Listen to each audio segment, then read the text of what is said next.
Started. Our panelists are here. They're just hidden, some of them, but we'll get cameras turned on and welcome everybody to the 7th episode of Food System Fridays, organized by the Sustainable Food Systems faculty at Prescott College. My name is Robin Curry, and I'm the director of the Master of Science in Sustainable Food Systems program, which is an intentionally online program from inception that seeks to support students and their efforts to build more sustainable food systems in their own communities. And we built the program to be online because college towns seem to collect a disproportionate number of academic activists, but our hometowns need our students as they apply what they're learning in the classroom to improve the food systems in their own communities. Teachers, peer faculty members, as we're all looking for online content, please feel free. We'd actually be honored and appreciative of your incorporating the series into your at-home studies in your online classrooms. We started this series because we know that there are families all over the country encountering situations where they cannot find the kinds of foods that they're used to and the amounts that they're used to because of issues that we are having in the COVID area. So the spotlight is on food supply chains, and clearly many of our existing food systems are not equitably ensuring food for all, even in the best of times. For those of you who are less familiar, a food system encompasses all of the stages of keeping us nourished. It's the growing, the harvesting, the packing, processing, transforming, marketing, consuming, and hopefully not too much of the disposing of food. We're avid advocates of sustainable diets, and sustainable diets are diets that are low in environmental impacts, but high likelihood of ensuring nutrition and food security. As a faculty, we were thinking about the increased vulnerability to food insecurity that has happened as a result of the isolation measures associated with the COVID-19 virus. And we just felt that this shows us more now than ever that we have important work to do to ensure safe and resilient food systems. But the question has been, always has been, but maybe more importantly now, how do we get it right?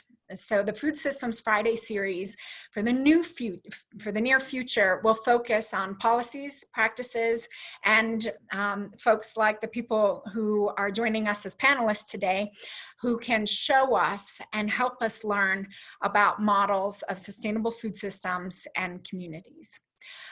Next week we'll be airing at the same time, and next week is the International Compost Week. So our episode is going to be focusing on composting and minimizing food waste. So you're all welcome to keep an eye on the Food Systems Friday website for the upcoming announcement. But if you registered for the show today, the webinar today, you'll be getting an email with registration and login details. I'd like to introduce my co-host, Dr. Lisa Trocchia. So you can see Lisa there. So Lisa is an interdisciplinary food systems scholar and an associate faculty member at Prescott College, also in the Sustainable Food Systems program. She is host of The Capstone, the MSFS program's new podcast, celebrating the capstone projects of our students and some of the brightest ideas in the world of food systems change. So this week, Lisa will be helping to facilitate the chat, which is where all the great stuff happens, and also facilitating our Q&A. So handing it over to you, Lisa. Okay, great. Thank you, Robin. And just really looking forward to today so much. But before we get started, a lot of you are probably Zoom pros at this point, but for those of you who may be on the call who it's the first time you've been on a Zoom webinar platform, it's a little bit different. So I just wanted to run through some of those things. First off, the webinar is being recorded. Because we do like to make the webinar free, available free, and we put that on the website for folks who are unable to attend. We just want to make it clear before we begin that your participation in the chat constitutes your agreement to allow Prescott College the option to capture what you've expressed, your resources you've shared, and distribute that as part of the webinar series. The first technical thing to note with this new Zoom webinar platform is that for the duration of the webinar, your audio will be muted and your video will be off. You've probably noticed that already. You'll be listed as a participant by either your name or your phone number, depending on how you've logged in. But I want to make sure you know that this information does not show up on the final transcript of the webinar that we distribute. So let's see. Yeah, back to the chat function. As Robin said, that's a very dynamic space. If you're not familiar with where to find that, at the bottom of the page, you take your cursor and hover over that a bit, and you will see a little talk bubble. This is a toggle that will bring up the chat space. I'd recommend leaving it up so you can interact with each other and ask questions or share resources as our speakers are presenting. You'll see a blue rectangle that tells you who you'll be communicating with if you send a message. Let's see, if you click on that box, you'll see your options. I believe you get options. I'm not entirely sure about that. But at any rate, this is a great community building space. I encourage you to take a little time right now just to say hello, provide a brief introduction, maybe say why you registered for the webinar today. Feel free to share your contacts with each other, either personally or publicly. You can also ask questions for the speakers via the question and answer space, in addition to this chat space I was just talking about, which is also accessed through the toolbar at the bottom of the Zoom page. So today I'm going to be the one monitoring both of these spaces. So in case you encounter technical problems, have comments, questions for the speakers, you want to share your resources and so forth, I'll be monitoring that. And again, please just take a quick minute to say hello and tell us where you are. Feel free to share anything relevant to the topic. So let's talk about that topic and get started. Today, we're going to have a look at the Alaska food system, COVID-19, adaptations, collaborations, and resilience. The current COVID-19 pandemic is really shining a new light on the potential within local food systems. In Alaska, some food-based businesses are thriving as consumer awareness skyrockets. Policies are rapidly evolving in response to community needs. However, before COVID-19, 1 in 7 people, that's like 1 in 5 kids, were chronically food insecure. Since March, the demand for food assistance has increased 75%.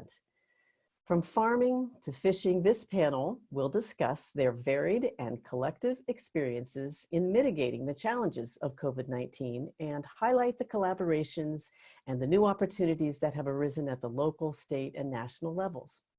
So before we go further, I'd like to introduce you formally to Dr. Robin Curry, who began the program. Dr. Curry is the director of the Sustainable Food Systems program at Prescott College and an ethnoecologist specializing in agrobiodiversity conservation in small-scale agricultural systems. And she'll help facilitate the panel discussion and introduce the panelists. So back over to you, Robin. Thank you very much. So, you know, as I mentioned at the beginning, we're looking for ideas on how to get this right, you know, how to make our food systems more sustainable and not just in the short term, although we are very concerned about the impacts on our food systems that COVID has had in the short term. But we really want to keep an eye on what preconditions need to be present so that we can avoid the glitches and the problems that we've had in our food systems in the future, but also just get down to the foundations of sustainable food systems and understand what points of resiliency there are when things are more normal that allow us to pivot and support people, their health and their nutrition every day, but also in times of crisis. So for us, this is about as fundamental as it gets. And part of why we have assembled the panel that we have today, and while we're looking to Alaska, is that what Alaska has been able to do in the short time period since the onset of the COVID restrictions has been really impressive. So we wanted to take a moment to learn, head to Alaska and learn from the communities and people there on how they've pivoted and what they're getting right. So I'd like to introduce our guests. So first, I would love to introduce Robbi Mixon. So Robbi Mixon is the director of the Alaska Food Policy Council and also the Alaska Farmers Market Association and also the Homer Alaska Farmers Market and Alaska Food Hub. And I might just add that she's also a current student of ours in the MSFS program. We are also joined by Kyra Wagner. So Kyra Wagner is the district manager of Homer Soil and Water Conservation District, the coordinator of Sustainable Homer, and a local food columnist for the Homer News. And lastly, we're joined by Rachael Miller. Rachael Miller is Associate Professor of Business at Alaska Pacific University, who is one of Prescott College's peer Eco League institutions. So shout out to the Eco League consortium here. She's also manager of the 800-acre Kellogg campus and Spring Creek Farm, co-director of the Food Research, Enterprise, and Sustainability Hub. Cleverly, so this is one of those fun acronyms that we have to say, fresh. So that's the Food Research, Enterprise, and Sustainability Hub. That was really smart and catchy. And she's co-chairperson of the board of directors for the Alaska Food Policy Council. So I introduced our panelists in the order in which they will be speaking to you today. And so please feel free to ask questions as they come up in the chat or in the Q&A session. And so I'm handing the mic over to you, Robbi. Take it away. Can you guys hear me?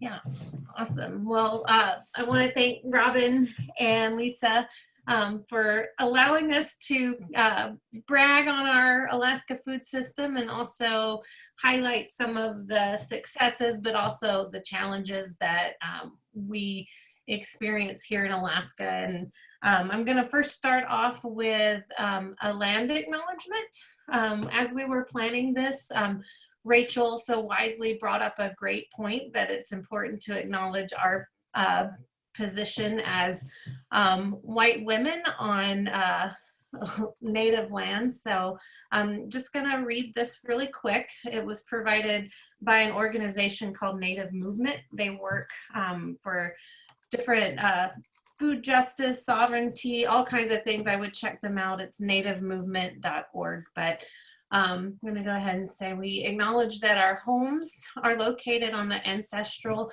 and unceded traditional territories of the Diné and Dena'ina peoples. The indigenous peoples of this land never surrendered lands or resources to Russia or to the United States. We acknowledge this not only to thank the indigenous communities who have held relationships with this land for generations, but also in recognition that the historical and ongoing legacy of colonialism. Additionally, we acknowledge this as a point of reflection for all of us as we work towards dismantling colonial practices. And then the next part, I'm going to give a really quick overview of Alaska and our food system, just so you guys have some context about what we are talking about. So you may see this map and these visuals a few more times throughout our presentation, but just wanted to drive home the point that Alaska is huge. So Texas likes to brag about being big, but we say that's cute. We're about 2.5 times as large as Texas, but with the population of a San Francisco. So we have about 750,000 people in our entire state. We are also located in the Arctic and subarctic that is warming twice the rate as the rest of the world. So that makes a big impact as we think about our future food security.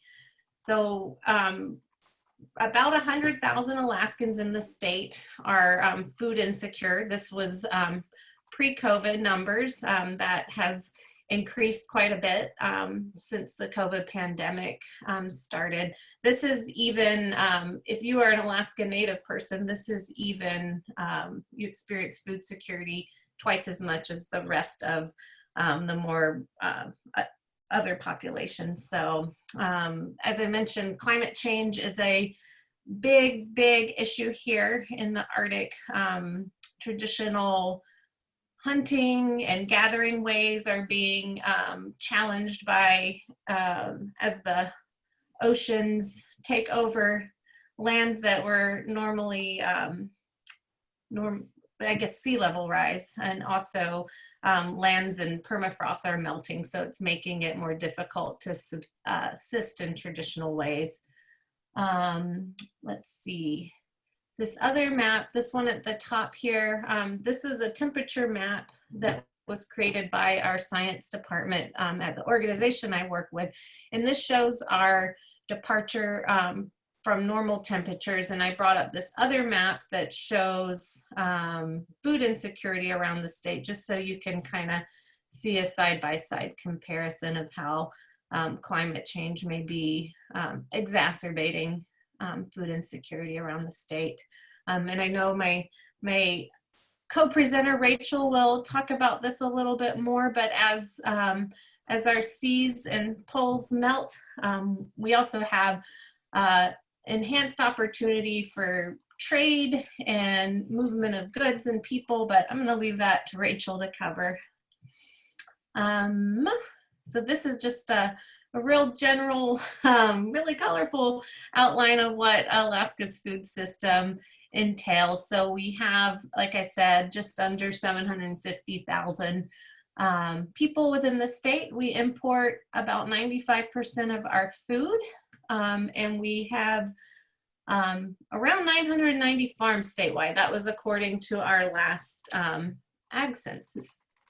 Excuse me. So again, 95% of our food is imported. I just wanted to include this photo of the earthquake, that pretty significant earthquake that we experienced in late 2018. This is a photo of one of the only road that leads in and out of the Kenai Peninsula where I live in Anchorage. So there's one road in, one road out.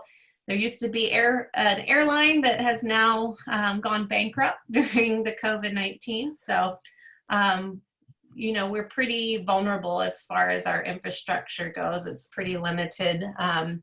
The rest of the state, about 86% of our state is off-road systems. So it's only accessible by boat or ferry. So that's another big logistical challenge. So here's some highlights, though, from the last ag census. We have grown the most of any state between 2012 and 2017 in the number of farmers. So that's great news for us. And the majority of those are on smaller scale farms, so that 1 to 9 acre range. Let's see. Oh, and the other big stat, I think everyone on our panel at least loves, 47% of our farmers are women. So that's a pretty big jump from the national average. The other super awesome highlight from the ag census is that our direct sales of local food has more than doubled in that 5-year period. And a big part of that growth is farmers markets. So here's just some cute photos from our farmers markets from around the state. Just to show that growth, we've grown almost 300% the number of markets between 2005 and last year. So from 13 to over 50, that's a pretty significant jump. So in order to help to continue foster this growth, and also to support our markets who have a varying degree of capacity, some are led with no budget and all volunteer staff, all the way up to one market that's been around for 30 years that has a full-time staff and owns their property. So we wanted to create a way to support these markets, but also to share best practices and resources, and also get together as a community and feel supported. So about 3 years ago, we received a USDA Farmers Market Promotion Grant to restart this Alaska Farmers Market Association that had been, it had been dormant for about 10 years. It was started and didn't have any funding, and was a little bit ahead of its time. So we were able to collaborate with markets across the state, and also folks like Kyra with the soil and water conservation districts to help us with some of more of the technical farmer outreach. Our focus is on building resilient communities through local foods, so creating jobs, offering training, and so that we can empower new leaders to carry the direct food sales forward. So this is kind of a wonky graphic. I'm sorry about that. It didn't know it would look pixelated. But anyway, the organization that I work for, Cook Inlet Keeper, they so graciously allowed me to grow a local foods program within that organization, knowing they building sustainable economies and creating local jobs is going to be a solution as we try and transition from an oil state to a more a state that doesn't build its entire budget on oil and experience these ebb and flows. And so the Farmers Market Association, the Food Hub, and also they allow me to work with the Food Policy Council. It's all hosted at Inlet Keeper.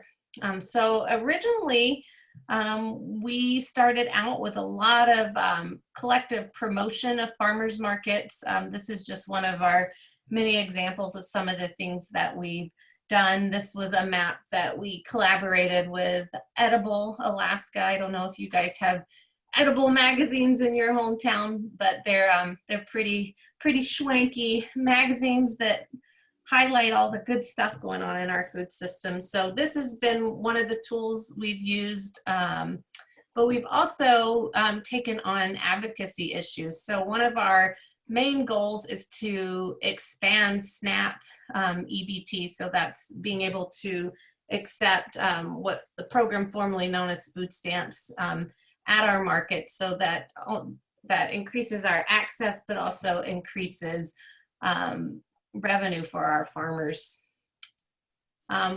We also had a really interesting situation last year where our governor decided he wanted to gut our entire division of agriculture. And note I say division, we do not even have a department. We're one of only 2 states that only have a division. So we were able to collaborate with a lot of different organizations that you see here in order to advocate and write letters and contact legislators, just letting them know how much we valued what the Division of Agriculture has done for us. We also were able to, I'm not sure if you guys have heard of the food freedom movement, but in some of the rural states out west, there's a movement for greater freedom of food processing, food cooking, herd shares, that sort of thing. So we were able to work with our state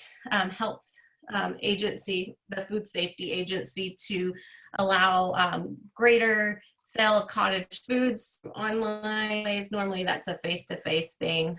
And then we also have worked with other groups for a food security fly-in week in Juneau, and that's where our capital is. So we make sure the voices of our farmers and food businesses are being heard. Here is a really cool thing. I mean, I'm sure you guys have all seen screens very similar to this, but we had been planning on hosting an in-person conference. Had been about a year into the planning process when this pandemic hit. So instead of folding and saying, oh, well, we can't do it. We wanted to honor all that work and all that time that folks have set aside. And we ended up having a conference with 4 times as many participants. So it was a really interesting experience to see that participation just skyrocket, just because it was so much more accessible, not having to travel. And it's an interesting comment on, you know, reducing our carbon footprint as we do these things, being more sustainable and doing it from home. And the food was a lot better too than most conference foods. So this was one, this came out, I guess, a few weeks after Anchorage had shut down public gatherings and restaurant service.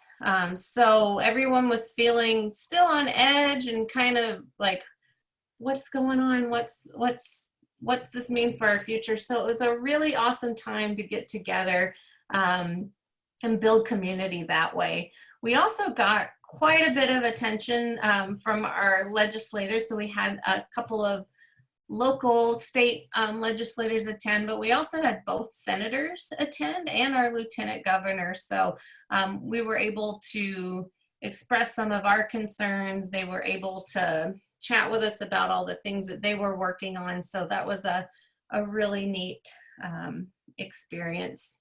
The other thing, right during this conference, we were working with the National Farmers Market Coalition and also other state farmers market associations to learn what they were doing to keep their markets open in a safe way. So for weeks, we attended so many webinars, read so many blogs, and we're just trying to figure out how can we do this safely in the state.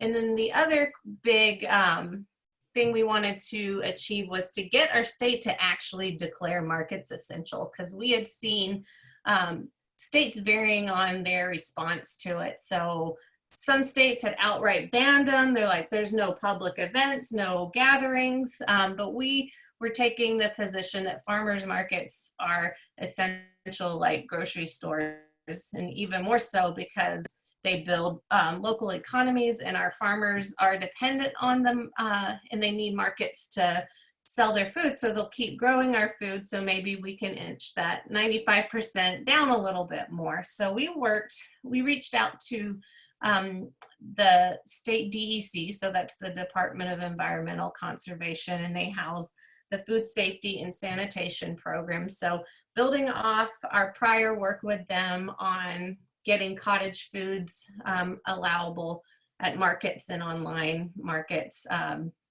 We had a good rapport with them. We were able to speak frankly and work on recommendations for for being able to have markets safely open this summer. And right during the middle of our conference, it was made for some really high drama. The state declared that markets were essential, which was a really, really big win for farmers markets and farmers around the state, just having that reassurance that they would have a local market for their food. So we've mostly hashed out all of our best practices. We're kind of going back and forth a little bit more with the DEC, just tweaking them and acknowledging that every market's going to be a little different. As I mentioned, different capacities, different abilities to meet these safety standards. So we're just trying to work on all the angles, you know.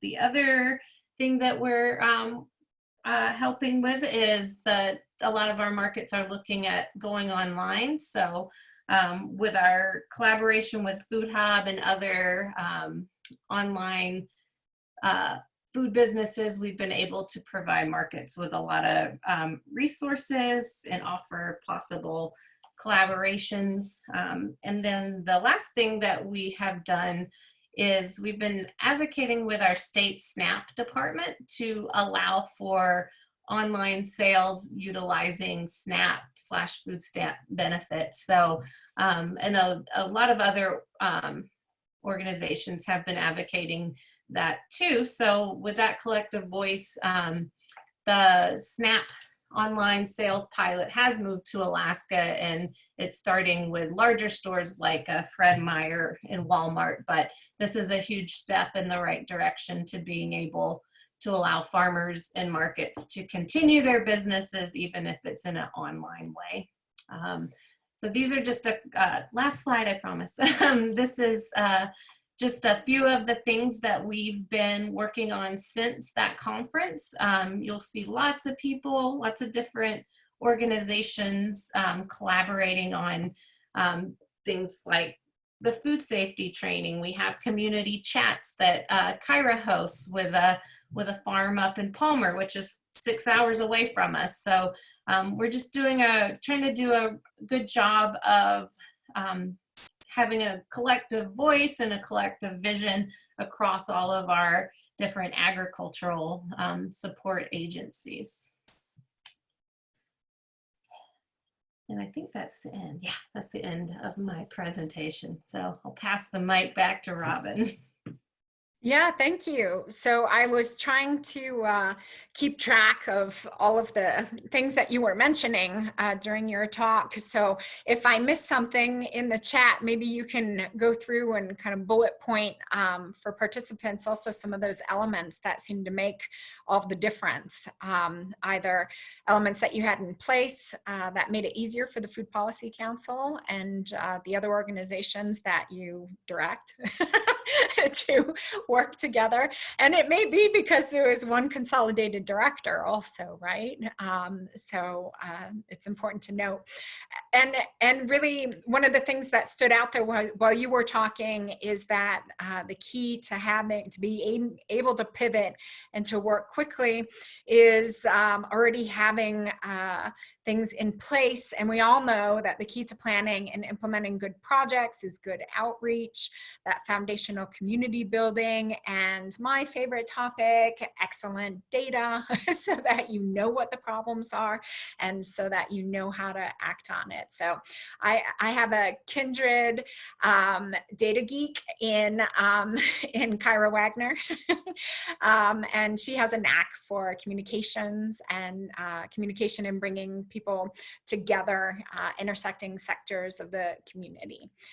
She's completed several food system studies and is a master facilitator. So we are going to hand the mic over to Kyra to masterfully facilitate the next portion of our talk today. All right, which screen are you seeing right now, I should ask? Yours. We see Okay. Looking at Details. Oh, perfect. That's what I wanted to hear. Alrighty. So, yes, thank you. I work with the Homer Soil and Water Conservation District, which is one of the few agencies that we have in the state that works with agriculturalists. I must say that in a state that hasn't got a great deal of history in this, I'll talk more about this, but the support systems are something that we have to look at. So Robbi's talking about the 30,000 foot level. I'm gonna drill down into the food system details, very specifically on the Kenai Peninsula. So you saw this map before, that is Alaska. This is the spot that we're talking about. It's a small chunk of Alaska, but has a large percentage of the population. Over half of the population is in the Anchorage area. And so Rachel can talk about that. But the Kenai Peninsula is also, well, when you have 100,000 people, well, I don't even think we make 100,000 people on the Kenai Peninsula, but it is a little sparsely populated, but it has a lot of history. And so like Robbi said, I would like to throw a shout out to the fact that our agricultural system is fairly new, but Alaska local food systems have been going on for thousands of years, and they are experiencing a great deal of stress with the issue with climate change. So subsistence topics are extremely hot and heavy in the state. And so when it comes to agriculture, it's a whole new game. And that's the area that we look at the most here between the few of us on your panel here. On the Kenai Peninsula, the agriculture really hit in 1846 when Ninilchik was started. That's one particular town that got settled by a bunch of Russians that had come here and for the fur trade and settled down with local, they were not allowed to take their native wives back to Russia. So they had to settle in Alaska, and they introduced agriculture in that way. So it has been around, but on a very small scale.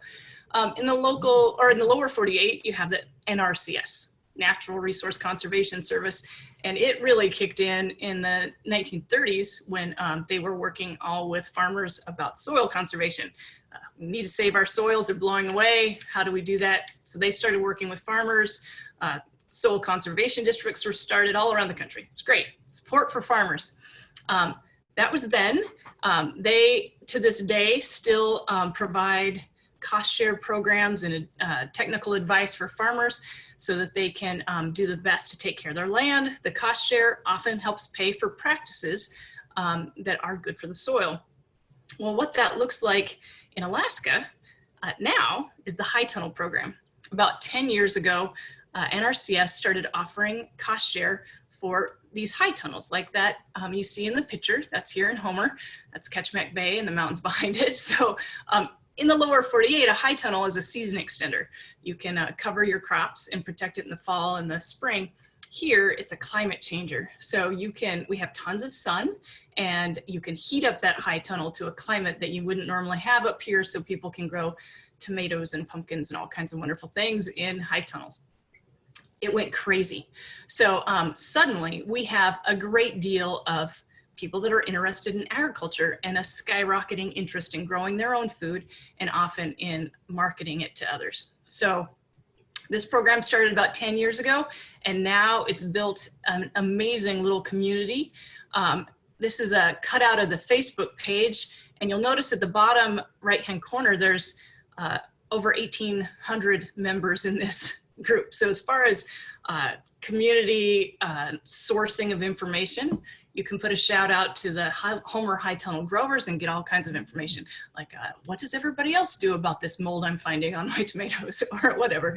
Sharing of photographs and sharing of information, and crowdsourcing support and information for how to best farm in Alaska. So in the last 10 years, that's been a fun project to pay attention to. Robbi shared some of these infographics. Alaska Farmland Trust put these out when the census came out, and we've all been using them because they're all awesome. But we do import most of our food. We are having huge numbers of farms. She mentioned how many the farmers markets are growing and how fast. So to give a little bit of perspective of why this is happening, some of these stats, I'll focus just again on the Kenai Peninsula.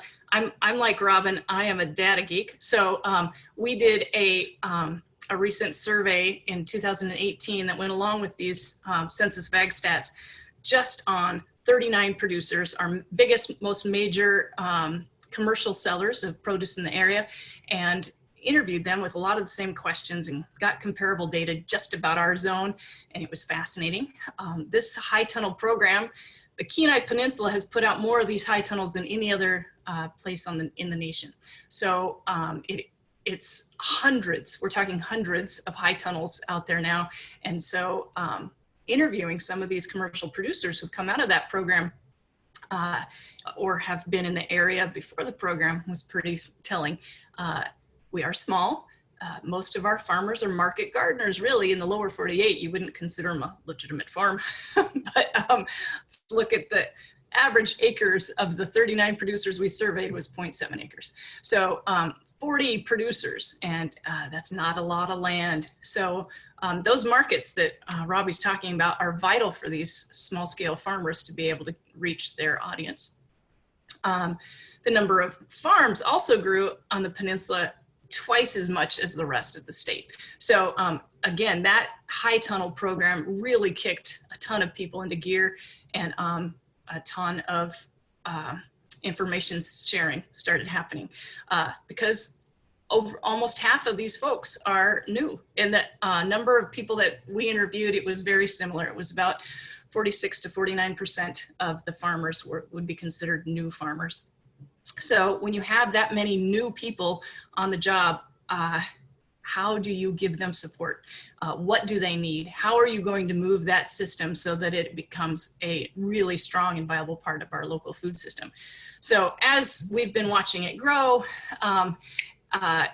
much out of control of anybody saying it's just popular, you know, it's just like a fad, it's moving forward and it's going quick. So what is it that we can do? When you look at that Facebook page and you see how active it is, you realize they're networking on their own. They're doing a lot of resource sharing, a lot of YouTube University, a lot of sharing is happening on their own. So when things like the Alaska Farmers Market Association started holding conferences, farmers, you know, buzzing it around, hey, have you gone there? And so then the participation skyrocketed in a lot of those things. Robbi mentioned that the Alaska Farmers Market Association had already been created, but just didn't have enough momentum to move forward. And when it did, there was a huge momentum of these young farmers and new farmers and newly rejuvenated farms that were all ready to participate and kick in. So it has been a really thing to watch grow. And these are the key aspects that I think you really need to have as far as aspects not only of food systems, but specifically in this case, farming. So you have new farmers, they need to develop the knowledge, the confidence, and the experience to be able to market, to be able to plan, to be able to get the food out to you.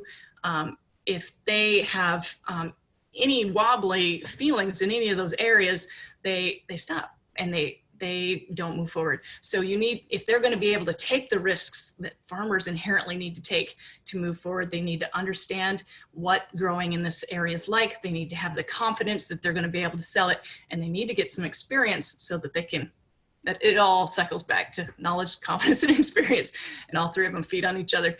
So trying to support the farmers in that area has been my job and Robbi's job and all of the people that work in the state to increase those things for farmers. We also did a survey on the market side though. We interviewed about 39 restaurants and institutions that serve food. And it became very clear that what they need is confidence, experience, knowledge, same thing. They need to know who their farmers are. Where are they? When do they sell? How can I get a hold of them? They need to have confidence that it's going to show up on time, that there's going to be enough food. Then they have to have positive experiences so they'll do it again. So all of the things that we were discovering were coming back to the fact that we have a fairly young agricultural system in Alaska. And so we have to build up our knowledge, confidence, and experience to move forward. And then you add in this total unknown of what are we going to do now with COVID and all of the issues that are coming forward. So all of the things that have come in handy in the past are what we need to rely on now. Knowledge, confidence, and experience. So as Robbi mentioned, tons of research. We are so lucky because our season is so much later than the lower 48. So we have people from California who are already experiencing all the tragedies of getting shut down and all of the different experiments on how to promote their markets in ways that will make people feel safe. And we could glean off of that information. So being able to build all of the collaborations statewide and nationwide has been really important for us so that we can have knowledge about how to move forward and we can have confidence that it works and we've seen the experience. So all of that is great on that 30,000 foot level. What's fascinating to me is to see how it works on our local level. And what it all comes down to is who you know and what those connections are and finding out from your neighbor what they're using and what they're doing. And it's that social media kind of outreach again. So a lot of it, we've been holding Zoom meetings and farmers can Zoom. One of our very first meetings, we had about 27 participants just here in our local area and asked them, you know, what kind of things are you facing? Are you going to change your, are you going to produce less? Are you going to produce more? Are you going to produce the same? What about your labor? How are you going to get people up here?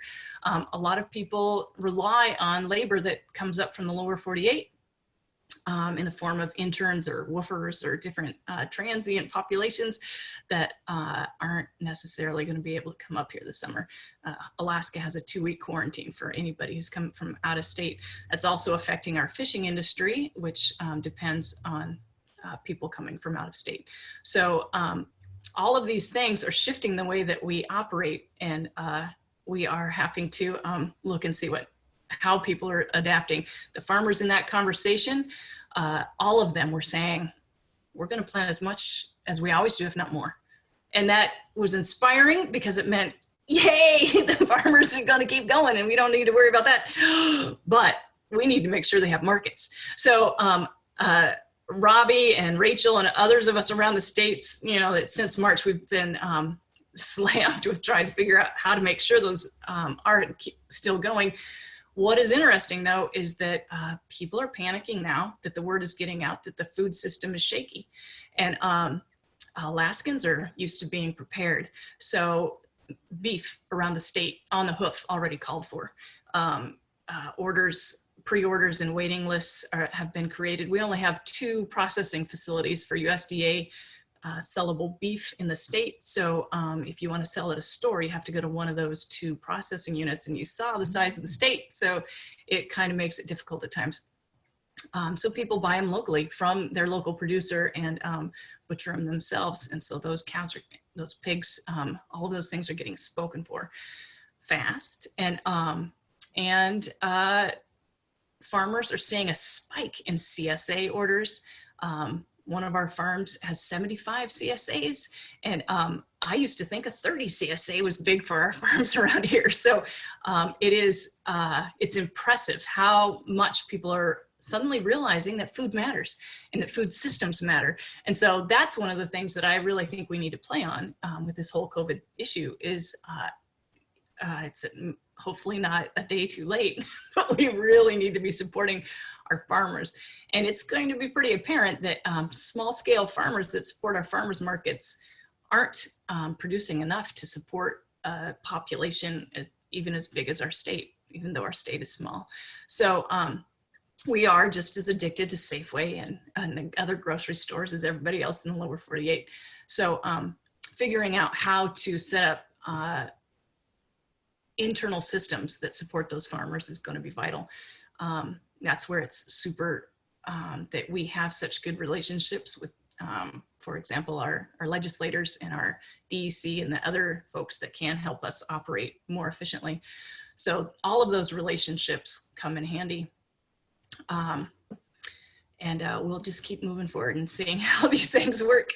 But I wanted to share this one little picture one of our producers put out by her farm stand with her startled asparagus and the mask. So part of it is also sharing the positive and keeping it light and moving forward in a positive direction, working together. Thank you, Kyra. I think we need an episode on Food Systems Friday to talk about the meat side of the food supply chains, definitely. And I think this is an opportunity for to transition to Anchorage and bring in Rachael Miller's perspective. So though often confused, it's not the state's political capital, but Anchorage, Alaska is home to about 40% of Alaska's population, and it functions as the commercial hub. So it's a major transportation hub, which we all know, in normal years, production is not the issue in food systems. It's distribution that is a challenge. And Anchorage is the origin point for most shipments heading to rural areas, as well as those on the road system. So Anchorage is also a hub for ideas, although it sounds like Homer is pulling its weight. But hub for ideas, innovation, and commerce, and is located near the state's largest agricultural region, which is the, and Alaskans, please help me get the pronunciation right. So the Matanuska Valley. So Rachael Miller joins us to discuss the role Anchorage and the Matanuska Sitna Valley play in Alaska's food security and local food systems. So handing the mic over to you, Rachel, in just one quick second. And I just want to make sure that we're not rushing Rachel too much, but we want to acknowledge that some of you will need to be stepping off at 1 p.m. But we're going to stay, or, you know, at the top of the hour, we're going to stay another 15 minutes for the Q&A to make sure that all the questions get answered. So without further ado, Rachel, please take it away. Thanks, Robin. First, are you seeing my note slide or my presentation slide? We are seeing the note slide. Okay, let's swap that. Yep, so now it's the presentation. Okay, great. Thanks, everybody. Happy Friday. I'm in my living room like all of you. So welcome to the brave new world. As Robin said, my name is Rachael Miller. I am an associate professor of business at Alaska Pacific University. And really, I think that today, you know, food systems is a lifetime of study. There's so much to talk about. I really wrestled with putting the slideshow together. So it's not all inclusive. There's a lot more to talk about. Robbi and Kyra did a fantastic job, and I too shared a map of Alaska with laid over the lower 48, and it's the exact same image. So let's move on. I'm going to talk a little bit about our food system and COVID-19 from the Anchorage and the Matanuska-Susitna Valley perspective, or Robin, we can just say Mat-Su Valley. That's okay too. So I currently, in my position as a business professor at APU, I've worked in food systems for 15 years in a variety of locations. And interestingly, what I saw when I was working in West Africa paralleled with what's happening in Alaska really nicely, or really interestingly. There are a lot of similar supply chain constraints. There are a lot of purchasing power and hybrid cash, non-cash economy similarities. And so I thought that was really interesting. And I commercial fished up here. I have guided, I worked in the tourism industry up here, and I finally landed in Anchorage and really jumped into food systems. And I now sit on the Food Policy Council alongside Robbi. And I also, as Robin said, manage our Spring Creek Farm, which is an 800-acre campus in the Mat-Su Valley in Palmer. There it is. You've seen it. If you haven't seen it, this is the Alaska map with your hand. We call it the hand map. So anybody who wants to, if you quickly want to reference where you are, we're right here. We're in Anchorage. There's a little zoom in. You can see that Anchorage and Palmer, we're about 40 miles apart from each other. I'll get into a little more differentiation, but again, Anchorage is the urban hub of the state, not the political capital. You can't even drive to it, which is in Juneau. We currently in the state of Alaska have fewer road miles than Vermont. And so important to think about, if you can lay our entire state over the lower 48, you can't really drive to a ton of places, but you can fly, and we have more, I think, what is it, more bush pilots per capita than any other state. Everyone just jump in the plane for the weekend. Something I want to talk about, we've all addressed land acknowledgement and the Dena'ina peoples. It is extremely important to understand that food systems is a culturally dynamic world to work in. And so thinking about projects that we've seen throughout the decades, I'll talk about something called the Matanuska, the Matanuska Colony Project, which was part of the FDR's New Deal. There have been peoples on this land for many, many thousands of years. And so as we see new food systems frameworks develop, it is very cool to see things like this, which the Inner Circumpolar Council of Alaska put together. And it incorporates, this is not a transactional food systems framework. This talks about things like power structure, who makes decisions in a community, using appropriate and local indigenous knowledge. And those are all things that you can't not talk about when you talk about food systems up here in any location, urban, rural, any part of the state. So, and really anywhere in the world. So I just think that that's important. This is a drum that they put together, and I just really like on the handle, it says food sovereignty, which means choice, right? Food security is knowing where your food comes from, and food sovereignty is having choice in how you access that. And that is very forefront of the conversation up here. And it was before COVID-19, which is neat. So food system map that we put together, this for the Alaska Food Policy Council put together, we touch the Alaska Food Policy Council touches on all of that, and all of that really should add up to equate to equal access to food across the state, and we're just not there yet. And you can see that in the hunger stats that we talked about in the introduction. If you want to learn more about what we're doing, this book came out maybe early this year. Food Towns USA, and one of a couple communities highlighted across the nation as an up-and-coming, non-traditional, but resilient food system. Mark Winnie highlighted Sitka, Alaska, which is not connected to the road system. It's in the southeast of Alaska, and pretty cool to see what they're doing with their community access to food and making sure that more people are fed. So, urban areas, Anchorage and COVID-19.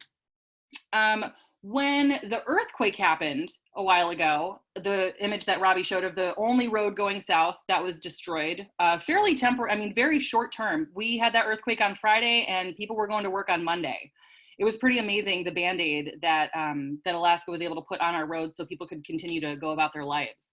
So that was like the first, in my time up here in Alaska, the first really urgent time we talked about food systems as a community, and including people who are not talking about food systems every day.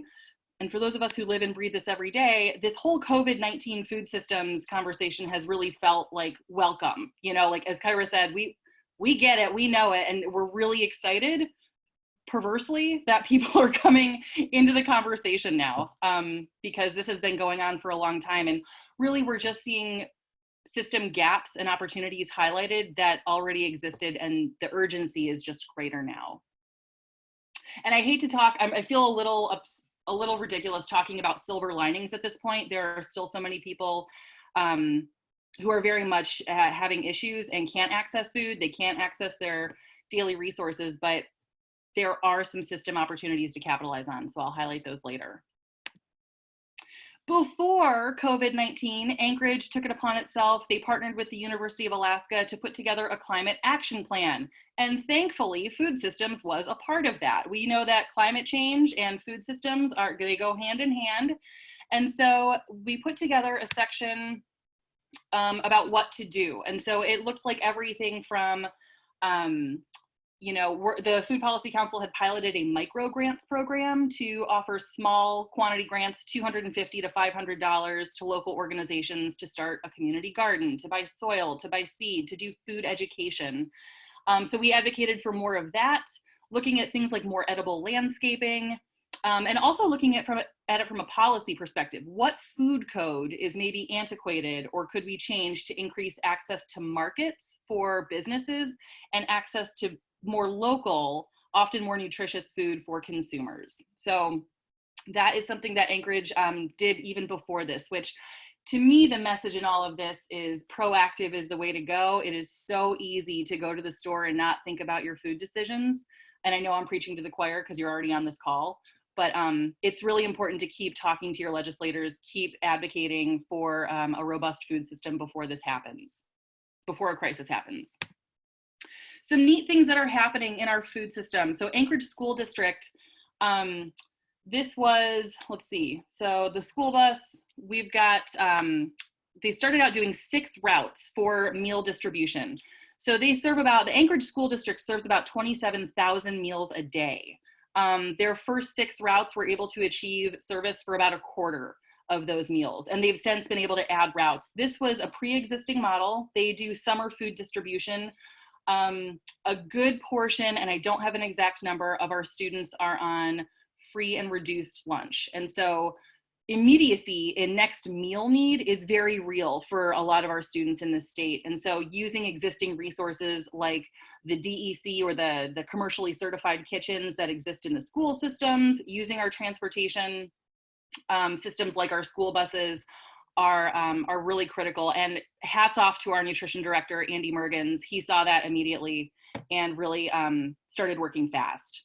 And they've also done really cool things, like all of our school lunches used to be very plastic packaged, and even before this, they went back to using school trays and reusable. So they were on this like make school lunch sexy again before it was very urgent. So I just really have a lot of respect for them. This is a picture from Sitka. And this looks like what meal distribution looks like. So the Department of Education and Early Development, our child nutrition programs, Joe Dawson, who sits also on the Alaska Food Policy Council, wrote a wonderful blog about what's happening in child nutrition access. And so what they did, it's called DEED, is what that agency is called. They submitted a series of waivers to the USDA to allow for, what do they call it? There's a term for it. It's non-congregate feeding. So for non-congregate feeding, right, how do we distribute food? There's obviously food safety regulations and protocol to follow. And so these waivers allowed for them to do that. And so they acted very quickly, and they continue to do so and advocate to get kids fed. So it was important to see that how fast Alaska is with under 1 million people. Often we are very horizontal in communications, and like I can call the mayor's office and talk to real decision makers, which I think is pretty unique in Alaska. I know that wouldn't happen in Colorado, where I used to live. It's just often too big. I would be remiss to talk about Anchorage without mentioning the Port of Alaska, formerly known as the Port of Anchorage. There are many ports in Alaska, but this is the big one. It's in Anchorage, and we receive the vast majority of goods that come into the state through the port. There are 2 port delivery days a week, and in addition to food, there also are trucks that drive food and goods up through Canada, but if borders close, this really is what we were depending on. And we joke a lot up here about, you know, if the boat doesn't come in, and literally some days the boat doesn't come in and there's less milk on the shelves. And so the port has been through some scrutiny lately, thinking about how resilient it actually is relative to natural disaster, relative to just, it's decaying. It's an old port, and so they're working on getting that back up to speed. But arguably, as equally as important as food, we also get fuel and cement, and other food systems related goods that come up through our port. And so we have them, they're working, but we know that if the port's shut down, we are in a really big world of hurt, which is why many of us are advocating for increased local production. So Anchorage, that's, you know, touch on the port, touch on our food system, touch on our school district. Those are the 2 big pieces of the Anchorage focused conversation that I've been a part of. The Matanuska-Susitna Valley, just 40 miles north of Anchorage, considered the breadbasket, and now I would say one of the breadbaskets of Alaska. There are pockets of agriculture popping up around the state for what I would think of as non-traditional crops for the north. We're growing wheat, we're growing barley in places of the state where you can't drive to, which is cool. But I was asked to talk about the Mat-Su Valley, so I'm just going to explode that and we'll talk about the rest of Alaska. So again, FDR's New Deal in 1935, the Colony Project launched in the Mat-Su Valley, and it was about bringing families up, and I think they targeted hardy Midwesterners, quote unquote, to come up and homestead in the Matanuska-Susitna Valley. And it went awry. There were a lot of people who were just not prepared. This is 1935, remember? This is decades before statehood in Alaska. And people came up and thought they could do this, they could farm, and a lot of them failed wildly and often tragically. But there were farmers who persevered. In the bottom right of your screen is a woman, her name's Louise Kellogg. And this greenhouse, all the pictures on the screen are from the Spring Creek Farm at the Kellogg campus, which is the 800-acre campus that Alaska Pacific University manages. And Louise came up, she was from a very wealthy family in Chicago, didn't want to be a debutante, finally found somebody to sell her land because it was a time when she was a woman and she was single and nobody was doing that. So she finally got some land from someone down the road and ended up creating a really successful dairy and did innovative things to farm in the north, right? She built glass block into the sides of dairy barns so the cows would have more light in the winter and produce more. And I say that to highlight that things in Alaska often just look different. And so little tweaks on processes in the lower 48 can be a make or break decision for a farmer up here. So that's one of the big farming milestones, the 1935 colony project in the Matanuska-Susitna Valley, and there has been a long tail effect of establishing it as our agricultural hub. There used to be over 30 dairies in the Mat-Su Valley, and through a variety of events, we now have one grade A dairy in Palmer, Havemeister Dairy. That's their little cow Muppet from their Facebook page. And their milk is fantastic. And after all the panic buying for a couple weeks, you know, and the earthquake, like their milk was the only milk on some shelves for a week or two. And so everyone thinks that buy local is very cute and quaint until it suddenly becomes critical. And so this is unfortunate that it's been happening, but it's how we're highlighting local production essentialness. We have one state dairy inspector that is a relatively small budget line in our state budget. The Division of Ag budget concerns that Robbi talked about from a couple of years ago, I think I don't want to say we're on the other side of it, but I think that there was a strong enough state call for the governor to hear that this is important to people. And if we're going to be open to business, we need to have infrastructure in place to support that. So I've been on a couple statewide calls, and the governor is asking groups point blank, what do we need to do to produce more in-state? So that's encouraging. And on one of his last Facebook Lives, he said he encouraged everyone to buy local. So we'll take the victories where we can get them. There is also a certified goat dairy down on Kodiak Island, and they currently just finished kidding, and they have like almost 40 baby goats right now. All right, something I want to bring up. Again, Alaska farming looks different. It often looks like putting fruit trees in buckets or fish totes or insulated coolers inside and then wheeling them around. It does not look like big rolling hills of orchards. Some of the statistics that Robbi brought up around number of farmers, the majority of farmers in this state are small scale and under 5 acres, under 10 acres. A lot of us are farming in our backyards, but you can register for the ag census if you make over, it's $1,000 or more. You can register for the ag census. And so a lot of people can make a lot of money on not a lot of land. So most of us are part-time farmers, and that's I would say a pretty good definition of distributed food production up here, right? It's not all concentrated on 1 or 2 farms. So this is a high tunnel that I was down in Kodiak, on Kodiak Island, and took a picture. This is one of the local villages putting together a pretty robust food production scene. And they were using one of their old Airstrip runways to do it. Here's the issue with fewer road systems, or a smaller road system, is that you have to fly things around, and not just consumable goods, but consumable goods for the animals, right? If you're going to do animal production anywhere off the road system, you need to fly food around. And that can get expensive because it's a volume and a weight issue.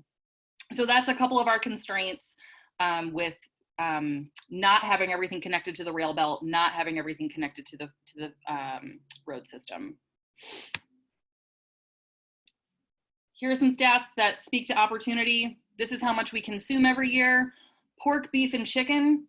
Pigs, cows, and chickens grow really well in the state of Alaska. And so it's important to think about how we could do that better. And again, state government, I feel, is asking those questions and how to scale that up responsibly. We have the benefit of not having a fully developed agricultural scene in Alaska is that we get to learn from a lot of other states who prophylactically spray crops, who prophylactically feed antibiotics to animals, who farm at a scale that often is necessitated by the farmers because they need to make money, but that we just don't need to do yet up here. So again, opportunity. Also, those are my chickens. They're very cute. A couple more stats. We only need 5,700 acres to meet local demand, Alaskan demand for potatoes, carrots, cabbage, and lettuce. So we can do that. We're not there yet for local production, but we know that we can do that. And organizations like the Alaska Farmland Trust are working to put ag land into easements. And so Spring Creek Farm, the farm I work on, just put 80 acres into an ag easement, preserving it for ag land in, quote unquote, perpetuity. So we do have programs like that up here. Couple reports that have come out from the Food Policy Council, and just a few more stats that talk about the power of the challenges that we're seeing right now. Alaskans send $2 billion every year out of state to buy food. That's an important number to know, because we know that if every family spent $5 a week in Alaska, we could keep 188 million of that $2 billion in state. That's like a gallon of milk. So, so on the one hand, we know that there's market potential to keep more local dollars for food in state. We still need to ramp up production to be able to meet that need. So we all need to rise the boats together as we grow. And hopefully you're seeing all of this through the COVID lens, or not. I mean, COVID or not, there's opportunity up here and there's challenges. Few examples. I just have a few more slides of companies in Alaska. I love this picture. This is a man named Bryce Wrigley. He is the founder. I know, we're all fangirls. Bryce Wrigley's the founder and the president of the Alaska Flour Company. Strong advocate for local food, strong advocate for doing things that a lot of people wouldn't assume you could do, like grow grain in the state of Alaska. He's up near Delta Junction, so further north, but wheat and then barley, and he's selling barley products in supermarkets. And it's delicious. They have a really great brownie mix. So Bryce has been a really great example of what you can do. Arthur Keys, former Division of Ag Director, runs Glacier Valley Farms, and he really talks about the power of buying local, really talks about what Alaskans can do for Alaskans. He also runs 2 really successful farmers markets in Anchorage. And look at those strawberries. Food that gets shipped up here doesn't taste the same. It's fibrous and sad. This is real food that he's growing. Production of vegetables, yes. At the other end of that is our value add. And Robbi mentioned looking at the circumpolar north, right? So we know these circumpolar nations, there is robust trade opportunity also with the lower 48. Heather's Choice is a dehydrated backpacking meal company founded in Alaska by a girl named Heather from Bird, Alaska, and she really wanted to found her company here, which often startup costs are more expensive. We joke about the Alaska tax for shipping equipment, for fixing equipment, they often can't get all of their ingredients up, so they have to ship ingredients up here to then get shipped back down. But they're in REI, they're in Sportsman's Warehouse, and they have really fought the good fight to build a food business in Alaska. Couple other companies. Mariculture is slated in the next couple decades. There was a task force that wanted to grow it into $1 billion industry. Kelp farming, seaweed farming, oyster farming. I've had all of these products and they're just unreal. They're so delicious. Excuse me. Hydroponics have taken off here. And one more time to talk about kind of the transactional food system and the opportunity. As I have rapid fire thrown these ideas and opportunities at you, if you are working in food systems and you are excited to do more, if you are a farmer looking for opportunity, if you have a food tech company, if you're working in ag tech, we have an Alaska accelerator. Launch Alaska is, food is one of their verticals or areas of interest. They have something called a tech deployment track. And so they recruit companies globally to come up here. It's hybrid. You don't have to move to Alaska. And, Alaska is a great test bed for ideas. If we can do it here, we can do it on Mars, which means we can do it in a lot of other places in the world. And so it's important to think about the fact that the North is hot right now, and that pun is intended. Climate change is real, but also people are finally seeing that we're not just, up here sitting in coats around bonfires. There's a lot more going on up here. Yeah. Rachel, thank you.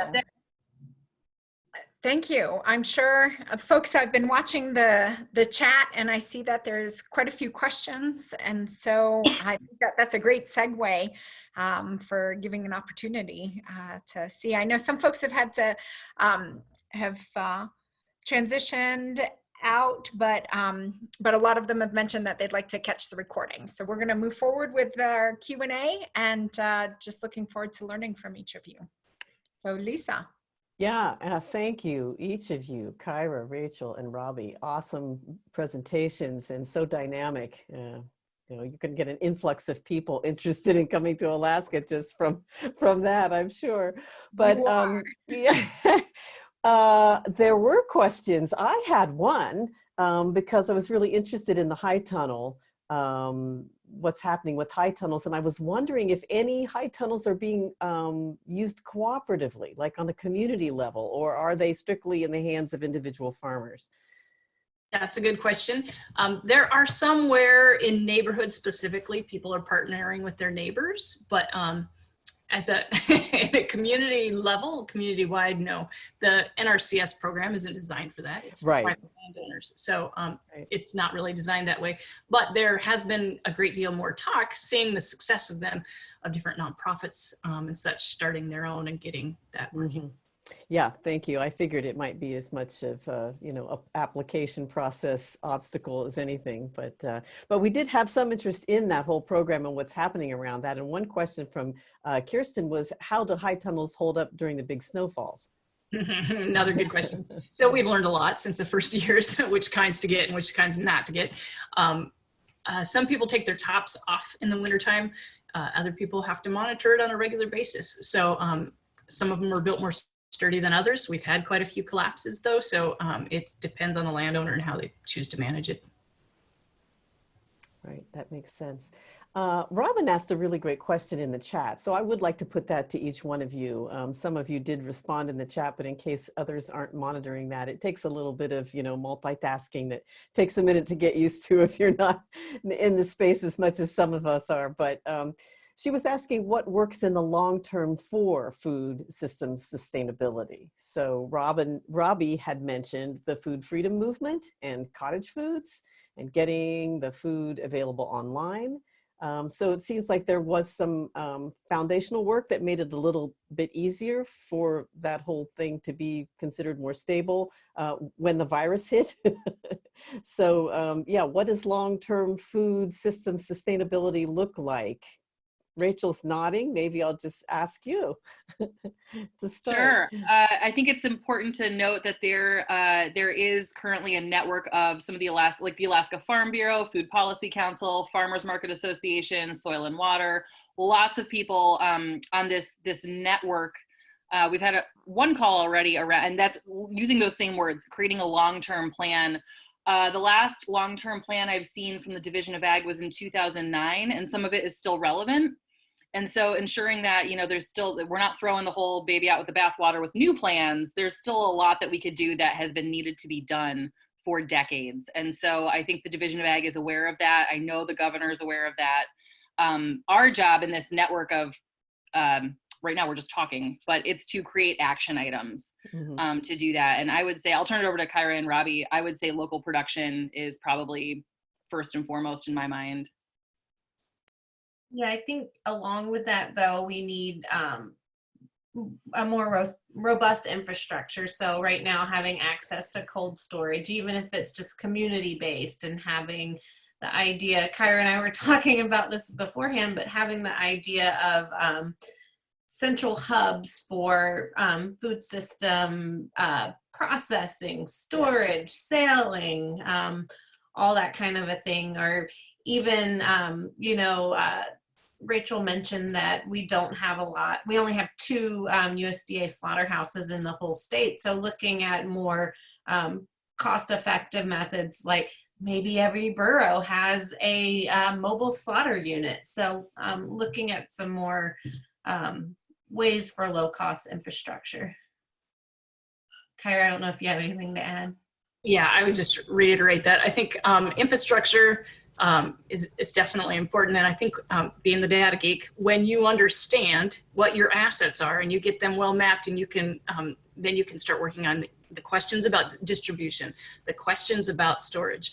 All of those things were really high when we asked our farmers, what are your biggest challenges? So finding the support to get them so that they can expand and so that they can meet new markets is huge. And if they don't have those opportunities, they don't take those risks. So we're asking a lot of our farmers and not offering them much. So the more you can offer is I would add to that.